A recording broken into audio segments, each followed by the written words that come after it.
Hi everyone, it's Calvin, and this is the community video for November 2019. This video is not late, it's actually just going to be coming out at the start of the month after the video's month, if that makes sense, just to give people more time. This time I asked you what was your game of the decade. Pretty hard. Of course, the rule was you could only say one game, and the reason for that is I thought it'd be way more interesting. In fact, if there is two games here somewhere, I probably am only going to read out the first one. I just think that's more fun that way. Let's do this. Hylian Avenger.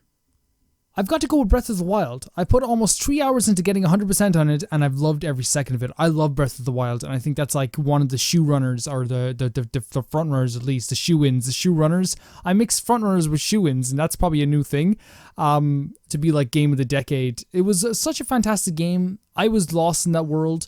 Probably one of my least, like, how do I say it? Like, there was never a moment where I was like, annoyed in that game. Everything was so much fun. Even the parts where you're lost. It's hard to get a game where you're lost and stuck and it doesn't feel like you're lost and stuck, and I think Breath of the Wild does that fantastically. I think that's a fantastic pick.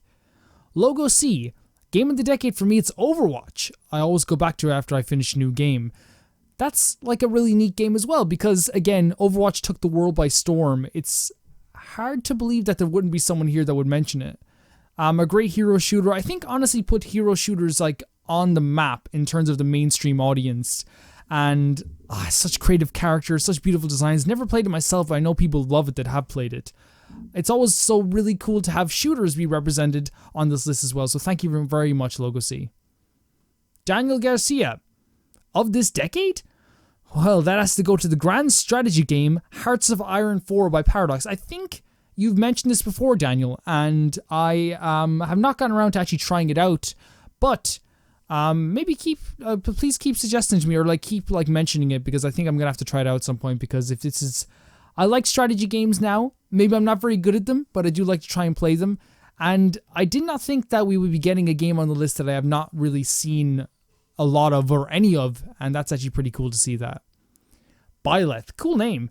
The game of the decade is Persona 5. It improved in terms of gameplay and the confidence. Man, like, Persona 5, if I can't pick Persona 4 Golden, Persona 5 might be my game of the decade. It really might be.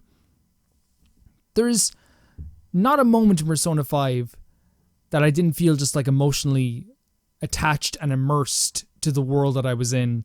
And I really wish more people got to play it. And that's one of the reasons why I hope Persona 5 eventually comes to like all consoles, including PC. Because even though I know that like that's unlikely because they have this great relationship with Sony, it still would be cool to see more people play that game. Such an amazing game. Bawled my eyes out at the end of it. Really fantastic.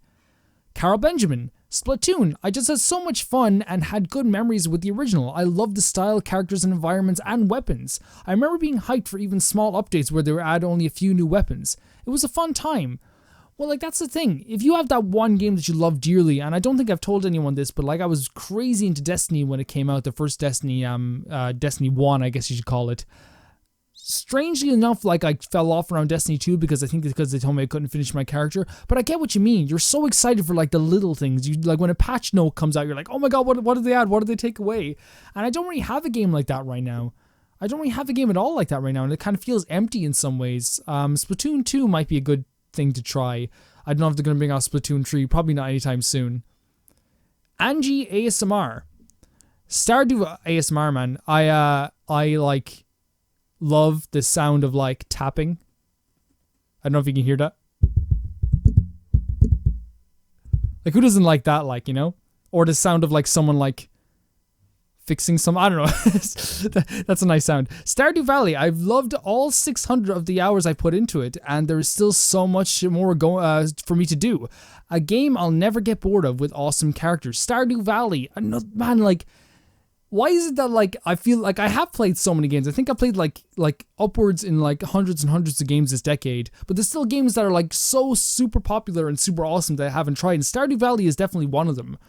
I'm gonna have to try this at some point. It's one of those games I think I might get into Switch because it's perfect for that console, just like getting like have that handheld console, you know. And I don't know like everything about the game, but every time someone mentions this game to me, I'm like, why haven't I touched this yet? Why haven't I played this yet? I think I'm waiting for the right time, and I think next year as the generation's starting to lull down, it's gonna be perfect. Canvas. Hollow Knight. The game made me love Metroidvanias, and I really didn't care about them. There's so much I can say about the game. There's tons of content, characters, and music, and the art style is beautiful. I can actually make an essay on how much I adore the game. Well, do so. And thus, Hollow Knight is my favorite game of the decade. Another game I haven't played, but since I now have Xbox Game Pass, there's no excuse. It's like there. It's just there. I'm looking at it right now, in fact, on this TV screen. There's no excuse for me not to play Hollow Knight now. There's always a really lovely moment, I think, in all of our video game lives, I think, when we find a game that like changes our whole perception of the genre on a whole, not just like the game itself, not just like one singular game. I think I felt that way for a long time with shooters back when I was younger, and I was like, I'm not really into this stuff at all. Then I tried Gears of War, and I was like, whoa, this is actually pretty freaking neat. And like it got me into like some, not the whole genre, but like it changed my perception of what the like shooter genre could be, I think, in fact, especially when it had such a deep story as it did. Hollow Knight's a really cool pick too. Master Dong, Terraria for sure. It's my favorite game. What's yours? Well, thank you very much, Master Dog, for asking me what my favorite was as well. That's really, really nice. First of all, Terraria is a game I know that's awesome. Again, another game I haven't tried. My personal game of the decade is probably either Persona 4 Golden, Persona 5, Persona 3 Portable maybe as well. I'm trying to think. Dark Souls is one of them as well. It's hard to pick. I think I would have to do like a full video on it, but I don't know if I want to do that full video on it because that would take way too much effort and pain on my part to actually choose that thing, even though I've inflicted that pain on all of you guys. I'm very sorry, but not really very sorry. This is really interesting to read. Kelsey Kirsten, 100% Skyrim. Yes! I have put hours, that's another game I didn't mention, Skyrim, and hours into this game and still have a desire to play it all the time. From the open world to the multiple guilds to hundreds of quests, it always feels like there's something to do. It does. Like, even when you finish that game, even when you finish the game and do all the companion quests, do all the side quests, do all like the main guild quests, I really feel like you can explore that world. And like, I remember playing it back in 2011 the first time. I didn't do much exploration, but I played it again years later. Like, one of the coolest things that you can do in that game after you've done everything, or after you feel like you've done anything, is just meet randomers. I don't know if you've done this, Kelsey, but like meet like random people like on your travels. And that to me was like more interesting than like even like the main story itself. I love just meeting random people. I love seeing random monsters. I love going into like a cave and like finding some little creature that's going to try and attack me or something like that. I loved seeing like a little bit of a like an island in the distance, or like a little like an alcove or something, and think to myself, can I go there? And even if I couldn't go there, like the hours that I spent just trying to get there were always so much fun. Really great game. I think it's underrated at this point. I know you're going to say, no, Calvin, it's overrated. No, it's gotten to the point that people now, a lot of people say like it's not even like close to being one of the best Elder Scrolls games, when I personally think it's the best one I've played, and I truly believe that. Lee. There have been so many amazing games that have come out in the past couple of years, but the game I've got most of out of this decade as a whole is Skyrim. I bought it on release in 2011 on Xbox 360, same. Rebought it for PS3 I rebought it on PS3 too, like, and I bought it when it came on Switch. Well, I bought it when it came out on PS4 then later. Never bought a game 3 times before, especially not in the same decade. Can't get enough of those cozy winter vibes and the incredible music. Man, cozy. Cozy is a word that springs to mind straight away with Skyrim. It's like so cozy to go through that world. But yeah, like I think I bought it 3 times too if you count the remastered version. I traded in the remastered version after I like did all the stuff again, because since it was like the third time, I was like, I don't really need to do all the stuff again. But like, yeah, cozy, man. Like, I didn't mention it before, but going into like a pub in Skyrim, going into like a bar or an inn, and seeing everyone just drinking the drinks. And even though like, yeah, lots of games do that now, at the time when I played Skyrim, it was really special to see this world. And I really think no one has really matched the vibes of Skyrim, the cozy vibes of Skyrim yet. There are many cozy games, but there's not really a game where like everything feels quite like that. Maybe Shenmue 3. I think Shenmue 3 might be up a lot of people's alleys if you love Skyrim as well. Maestro. God, this is such a hard choice. There's so many, but I think I'm going to have to go with Breath of the Wild. I've never had so much fun in an open world game. Everything from the openness, the immersive music, the beautiful art style, all of it just comes together so perfectly to make one of the best experiences I've ever had with a game. And even though the story wasn't nearly as grand as the previous games, what story there was had amazing characters, complemented a beautifully written and designed world, I agree. From the mysterious ancient ruins of Farn to the soaring peaks of Hebra, I fell in love with every second I spent in this game. You guys know how I feel about Breath of the Wild, and I think like it's such a sure bet to pick like this game as one of your favorites, just like Skyrim is. I think they're amazing games, just from what I've played. Breath of the Wild, like, really is my favorite, like, open world game I think I've ever played, and still is. Again, the key to being an amazing open world game, and Skyrim has this down too, to, like, an extent as well, is being open. And, like, it's weird. It was weird after finishing Breath of the Wild and playing another open world game where I couldn't just climb everything. Please, someone else steal that mechanic. Don't even, like, be ashamed of it. Steal that mechanic. It's great. Mohan Gruel. Oof. This is a hard one. Mohan likes to oofs. Honestly, my favorite game of the decade is Persona 5. Oh, looks like Mohan tried to cheat. He might have said God of War and Breath of the Wild as well. Oh, he said no cheating. But if I really wanted to say it, and even if I don't enjoy it as much as Persona and God of War, I would say my game of the decade is Bloodborne. Okay, so no, it was my bad. I didn't read forward. It wasn't cheating. Sorry, Mohan. It's impacted me so much, being my first Souls type of game, and it's taught me how to be patient in real life too, and how everything isn't just handed to you on a silver platter. While it's not in my top 5, it's definitely in my top 10, and it's one of those games I don't think I can ever forget. Bloodborne is my game of the decade, as it introduced me to a new side of gaming I thought I would never explore and enjoy. I played Bloodborne to death when it came out. I played it once for every weapon, and then once for every weapon in the DLC. It's such an amazing game. Mohan, you're very right, like how like those type of games change your perception on like video games in general. For me, it was playing Demon Souls and Dark Souls originally. Like after that, like everything changed. And of course, like a lot of people get annoyed by these games now because they're mentioned so much now, and I think people have kind of, come back from mentioning them too much. But still, to me, like, there's such fantastic games, especially with Bloodborne. Bloodborne as well has such a singularly, like, single story. A single story is what I'm trying to say. Sorry, I'm going to mispronounce so many words.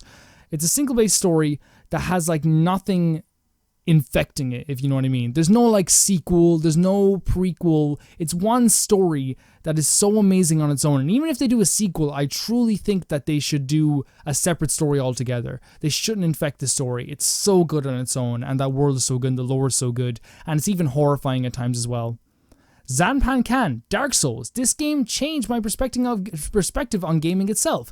The level design, combat, lore, secrets, etc. I sunk so much time into Lordran that the flow of time is broken in that world now. Either way, I'd say it's one of the greatest games ever made. I agree on being one of the greatest games ever made. Dark Souls as well, sinking so much time into that game, and it's worth it as well. You get so much out of it each time, and every single playthrough is different because honestly, like in Dark Souls and in Bloodborne, just changing the weapon in these games, like, changes so much about your playstyles, changes so much how you approach the world. It really does feel different every time. Even if you're going from, like, a short sword to a long sword, it really does feel different. I can't say enough good things about the Souls series. Dylan Singwald. Decade? Yikes, that's pretty big. Pretty difficult to decide with so many choices, but I'd probably say Borderlands 2. Very interesting. Loved that game, play it all the time, and I doubt I would ever stop playing it for a long time, but there's so many others that I would say could work too. Of course, this is a hard decision, and I'm sorry I put you guys through this. It is a pretty hard decision. The thing with Borderlands 2 is people underestimate how freaking big that game got. People don't understand how massive Borderlands 2 got and how much fun people had with it. I played a bit of it. It's not the game for me for sure, but I'm never going to be like, oh, it shouldn't be game of the decade. Of course, that's all down to opinion. It's always going to be down to opinion, and I think that's a very good pick as well. A very good pick. Mystery Tune Gamer. Game of the decade for me? Epic Mickey. Obscure and disowned by its own company, but a hidden gem on the Wii nonetheless. Oh my god, I can get Epic Mickey on Game Pass as well. Best story I've ever seen from a video game, and a flawless concept of infinite ideas. The game is just a sensational experience from beginning to end. I was always interested in Epic Mickey. I think, again, like, art style is a big thing to me, and when I actually looked at, like, Epic Mickey for, like, the first time, I think it's been years, it was years ago. I really wanted to try it, but I think I didn't have the console for it at the time, or I just picked something else because I could only buy one game a year, so it was like, you gotta pick wisely for this thing. But it's a game I definitely would like to try at some point. I think you mentioned Epic Mickey before as well. It's a really cool game. It's a really cool looking game at least, and I would like to try the second one as well at some point. Final Starman, Bloodborne, since all my other picks are outdated, but Bloodborne is just a masterpiece for obvious reasons. I won't go into them since I have nothing new to add what hasn't been praised before. See, you could always give your own perspective. I will always welcome that as well. Yeah, Bloodborne's a fantastic game. I think I mentioned a lot about it before. I don't want to drag on too much. I think I agree with you at that point. At least I have already praised it too much probably in this video. Mystic Thoron. I know a lot of people have already said this already, but it's a really tough question and there are a lot of them to choose from, but if I had to choose, I'd say it's a tie between Smash Bros. Ultimate and Zelda Breath of the Wild. I don't play a lot of Smash anymore because my internet sucks, but when I had good internet, I played it non-stop online. Also, with every new update, there's also every new character added as DLC. It gets me playing again. I easily poured hundreds of hours into the game, and then Breath of the Wild, I've barely started to play it, but I said only one pick per person. Okay, I'll read this because I'm halfway through, but I made a rule. I've already fell in love with its open world. Zelda's a real game changer for the series. I think most would agree with me that it's even one of the best games of the decade. For sure, it's up there in the top 10 of most people's lists.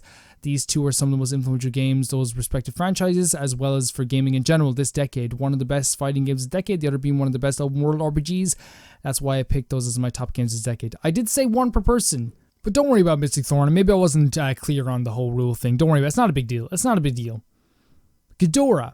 Since I can't cheat and say 50 games, I'm going to go with Breath of the Wild. It was a fantastic experience in which I loved every single second of it, and I still go back to replay it every now and then. Sometimes even find new stuff I never knew there was before. It's truly a fantastic game. I agree. I don't know what else I can really say on Breath of the Wild, but I definitely agree. Dash. How the heck am I supposed to choose? Probably Undertale. The characters, the story, the music. I'm not saying this game doesn't have its faults, but it's an incredible game. I could play it over and over and not get bored. Happy 4-year anniversary, you masterpiece of a game. Even now, I'm still learning new things about you, and I can't refer to the game's creator, Toby Fox, as anything less than a genius.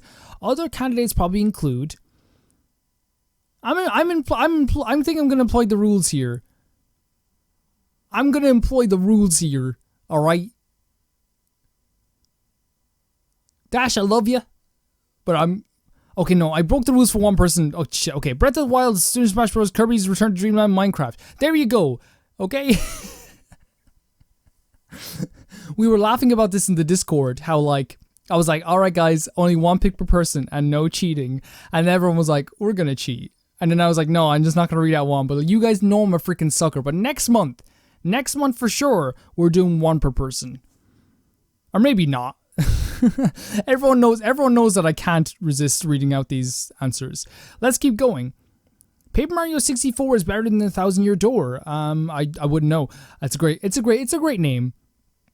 It will probably be Breath of the Wild. For me, not a very original answer. In fact, in a few hours, I could probably think of a game I subjectively like way more. But the fact that if I think about the best game of the decade, Breath of the Wild instantly comes into my mind. That shows that, in my opinion, still a very subjective opinion, Breath of the Wild deserves the best game of the decade, even if it's not even my personal favorite. I will say this. To me, your favorite is the best game of the decade. It's a very good pick. That's just how I feel personally, that your favorite is definitely, for me, the best game, because it's all down to opinion. Annalise Guhen? Geez, this is very difficult. My first community video. I mainly have 3 in mind, but I can only pick one. Thank you. Well, I'm going to say Legend of Zelda Skyward Sword. It's impacted me more than any of the other ones I have in mind. Even though I might not have put as many hours into it as other games, I just love it too much not to give this awesome credit. So 2010, 2019, nothing beats Skyward Sword. But that was a very difficult decision. So many amazing games that came out in the last 10 years. Now I better go before I change my mind. Skyward Sword is my favorite Zelda game. It's one of my favorite games of the decade. I think you guys know how I feel about this game at this point. I think everyone knows how I feel about everything in that game. I was shocked by how good that game was, how emotional that game was, how attached I became to that game. So I approve of this pick 100%. Abedenor Alua, sorry I can't pronounce your name properly. Okay, when I think about it, I only played old and retro games. Very rarely do I play something past 2006. Well, that's an acquired taste, I suppose. Even though I was born in 2000, but I enjoy 2 games to death from this decade. One is Pokemon Alpha Sapphire, and the other is Undertale. I can't say that Undertale is the best game of the decade because I'm not familiar with many games from this decade, but it sure is one of the best games I have played. I really want to hear what you think about Undertale. Okay, first of all, look guys, like, I think we're throwing the one thing out the window at this point, I think. I don't, like, you know, whatever. Undertale is a game that's very difficult for me for Let's Play, and I'm just going to be completely honest with you, I'm not going to beat around the bush. The fan base is difficult because I've seen YouTubers play Undertale and then not do it in a specific way, and then the comment section rips them apart, and it's very upsetting to see that. I'm not saying you would be like that. In fact, the people who suggested Undertale in the comment section are always very nice and courteous, always very cool. But for me personally, it's a very difficult thing to try and play, because then it brings in a whole thing of like, I have to play it in a very specific way, and if I don't, a lot of people coming in to see it would probably get upset, and I don't want to try that. So for the moment, it seems like it's not on the table. I would love to play it. I would love to play it on the channel. I would definitely love, like, you don't understand, I would love to play Undertale. It's right up my alley of a type of game I would like to play. We're just going to have to see how it goes in the future. But very good picks anyway. Thank you. Caden21, oh god, this is insanely hard, but I think I have to go with Xenoblade Chronicles 2. Great pick. I love so many other games, but I don't think any other game makes me feel the way it does. I got so attached to every single character and every single thing about the game that I just love it. The main game is already amazing, but the DLC, this shouldn't count as cheating, just enhances the main game so much, as well as improves every problem in the main game to make overall phenomenal experience. I agree that it fixes a lot of issues with the main game.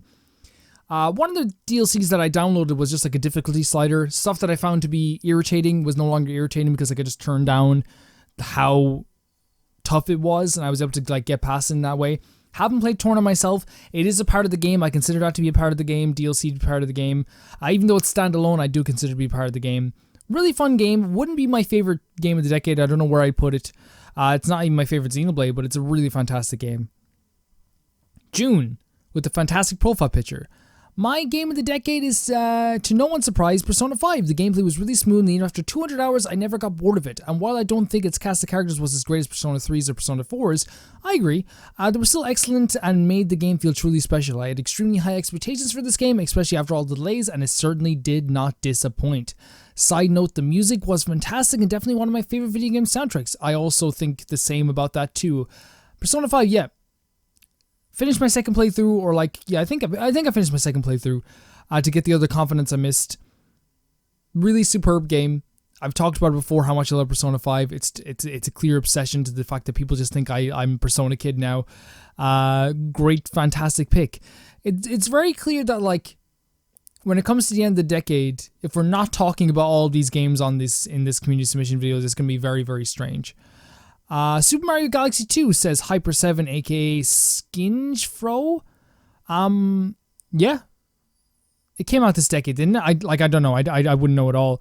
But I need to play that game. I need to play a game. Dark Umbreon, Mario Galaxy. Again, I need to play Mario Galaxy. I own the games. Calvin just played them. Well, of course, I have to finish the other Let's Plays I'm doing as well. And Stuart McPherson says, Red Dead Redemption. I completed the game to 100% and the story is incredible. The game has stayed with me. Honorable mentions Bloodborne, The Last of Us, Legends of Zelda Link Between Worlds, and Elder Scrolls 5, Skyrim. What is wrong with my voice? Looking forward to playing Breath of the Wild when I get a Switch. Red Dead Redemption. I love the second one. Probably a little bit more than the first one, but the first one has some, to me, a way more direct story. It feels like it knows who its characters are, maybe a little bit better. But personally, I still think they're both fantastic games, and I think John Marston's one of my favorite protagonists I've ever played as. Before people go like, oh, Calvin, I'm sorry for cheating, I'm sorry for like doing this, blah, blah, blah, blah, blah. It's okay. It's alright. It's just a community submissions video. No one's upset. No one's angry. Honestly, it's becoming a running theme. Can I be honest? I honestly expected a lot of people to cheat. But I was actually very surprised by how many didn't. That's fun. That's fun of it anyway, guys. It's a fun community video. Thank you guys for watching this community video. I think for sure next month. I'm going to say it now just in case. I know some people probably click off the video at this point, but the people who are watching, I think we're going to try once again to do like one per person again. I think it was really fun this time. I still think it was very funny that like people got in other submissions as well. And like, it's not a big deal. It's not a massive deal. It's not a big deal at all. But we're going to try again next month. I'll see you guys very soon. Bye-bye.